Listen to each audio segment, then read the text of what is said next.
Bienvenue sur Équilibre ta vie avec Virginie, le podcast dédié à la philosophie Ikigai.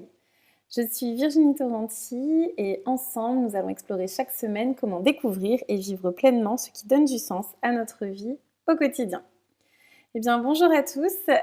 Aujourd'hui, nous allons parler du dernier pétale de l'Ikigai qui s'appelle « Ce qui fait sens pour moi, ce dont le monde a besoin, encore une fois, pour soi-même ». Donc rappelez-vous, précédemment, nous avons exploré le premier pétale, le pétale de la joie, le pétale de cet état de flow, de ce qui fait vibrer notre cœur, de ce qui nous fait nous sentir pleinement vivants.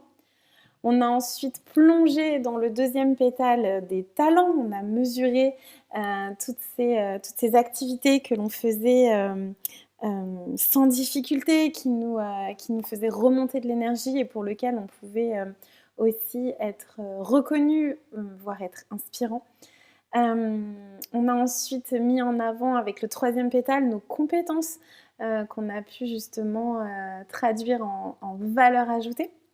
Ces trois premiers pétales de l'ikigai sont vraiment notre unicité, notre particularité, c'est notre beauté. C'est vraiment plonger à la rencontre de soi-même. Moi, j'aime beaucoup la réinterprétation du mythe de Narcisse par Fabrice Midal, qui explique que non, Narcisse n'a pas plongé à l'intérieur de lui et à force de se regarder, il s'est noyé, mais plutôt il s'est rencontré. Il a plongé littéralement à l'intérieur de lui-même et il a vu toujours ce je te vois célèbre dans Avatar. Il a vu cette beauté, il a vu cette unicité et donc il a plongé dedans et il s'est transformé en fleur de narcisse. Les personnes qui travaillent dans l'univers des fleurs le savent, qui est une fleur symbole de renaissance et de renouveau. Voilà, ces trois premiers pétales-là, on est vraiment là-dedans, on est sur les pétales de la connaissance de soi, qui je suis. Pour faire la transition avec le dernier pétale, j'avais envie de vous partager une citation de William Shakespeare qui nous dit « Le sens de la vie est de trouver notre talent. Le but de la vie est de le partager. » Ben, on est très clairement là. C'est-à-dire que, alors, bien évidemment, Shakespeare, la beauté de la citation lui revient, mais peut-être on peut ouvrir le talent à ce qui fait joie, ce pourquoi j'ai du talent, ce pourquoi j'ai de la valeur. Voilà, le sens de la vie, c'est de mettre de la lumière sur ces trois aspects qu'on pourrait appeler voilà, globalement le don.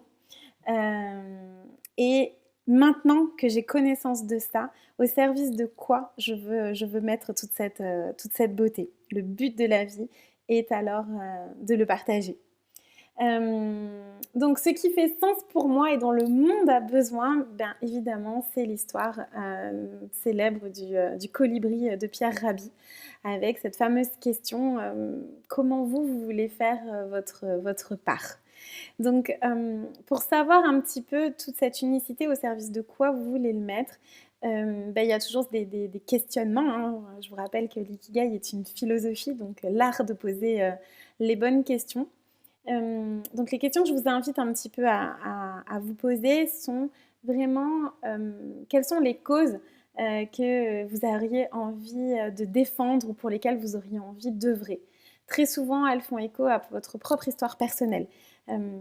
C'est pas un hasard si j'ai envie d'œuvrer, je ne sais pas, dans le champ du handicap parce que j'ai un petit frère qui est en fauteuil roulant et que je me rappelle de mon enfance où le fauteuil, il y avait des trottoirs beaucoup trop hauts, où c'était pas évident de rentrer dans le bus.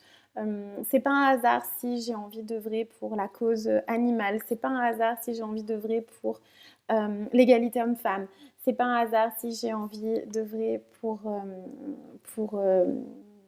moins de pauvreté. Voilà, ça fait forcément écho à notre histoire.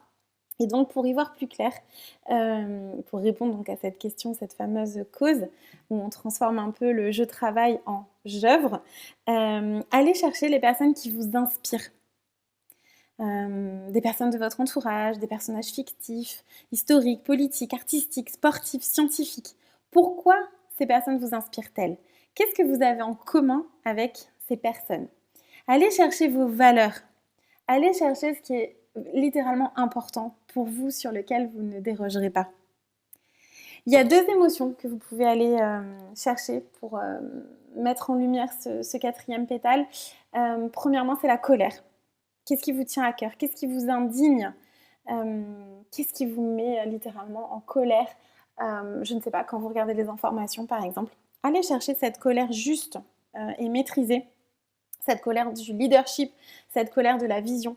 Ce point de départ justement vers une proposition au monde différente.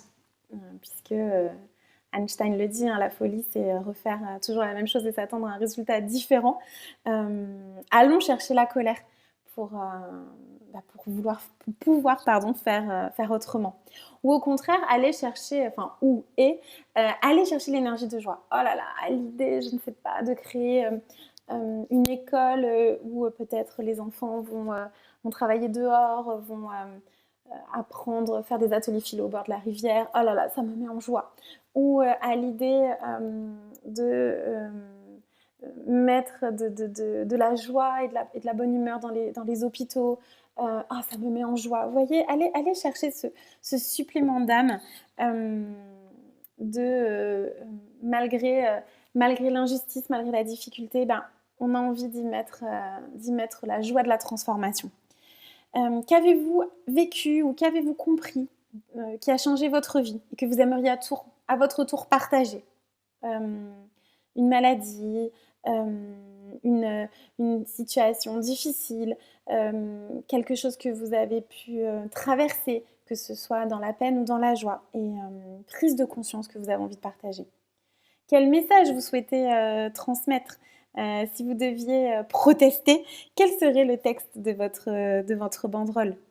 Quelles sont les causes, encore une fois, qui vous touchent? De quoi le monde a besoin pour vous? Qu'est-ce qui manque au monde aujourd'hui pour aller vers plus de paix? Comment vous aimeriez contribuer aux enjeux principaux du monde? Quel serait votre premier pas? À quoi ressemble pour vous le monde idéal? Ça, c'est vraiment une question qu'il faut aller chercher quand il est question d'explorer le dernier pétale de l'ikigai. Est-ce que c'est un monde rempli de nature? Est-ce que c'est un monde où tout le monde mange à sa faim? Est-ce que c'est un monde où il y a une paix intérieure, reflet d'une paix extérieure? Est-ce que c'est un monde de culture? Est-ce que c'est un monde de science? Encore une fois, peu importe, on est tellement différents que si chacun œuvre pour quelque chose qui fait écho, petit à petit, ça fera un effet, comment dire, ça viendra étendre sur toute la planète. Donc, ne choisissez pas une cause parce que si elle ne vous parle pas, n'y allez pas. Voilà, soyez fiers de la cause que vous avez envie de défendre. Allez chercher votre définition de l'engagement. C'est quoi s'engager? Ça a quelle conséquence pour moi, un potentiel engagement? On note énormément de personnes qui avaient perdu toute joie de vivre et qui ont décidé d'investir une cause où les personnes qu'elles vont rejoindre ont les mêmes valeurs qu'elles, et ça devient thérapeutique. Je crois que ça s'appelle la logothérapie, la thérapie par le sens. Et on sait aujourd'hui, de manière scientifique, que ça guérit profondément le cœur. Concrètement, identifiez des projets, des entreprises, des associations, des organisations, des fondations qui vous inspirent. Voilà. Et posez-vous cette question: pourquoi elle m'inspire? Est-ce que moi aussi j'ai envie de m'y engager? Et quel serait ce premier petit pas? Je vous rappelle encore une fois, c'est ma vérité évidemment, sur l'ikigai, que l'idée n'est pas de trouver le Graal, c'est-à-dire à l'intersection des 4 cercles, mais simplement, calmement, petit pas par petit pas. C'est le Kaizen, autre magnifique philosophie japonaise, la technique du petit pas, qui fait que sans même qu'on se rende compte, on y va justement vers ce fameux Graal. Voilà pour ce nouvel épisode du sens. On sait aujourd'hui que beaucoup de personnes arrivent et disent, voilà, ça n'a plus de sens ce que je fais. Je me lève le matin, mais ça n'a pas de sens. Et donc, c'est important de se poser ces questions-là. Et encore une fois, par des petites actions à l'image du colibri, remettre petit à petit du sens dans notre vie. Prenez bien soin de vous et à la semaine prochaine.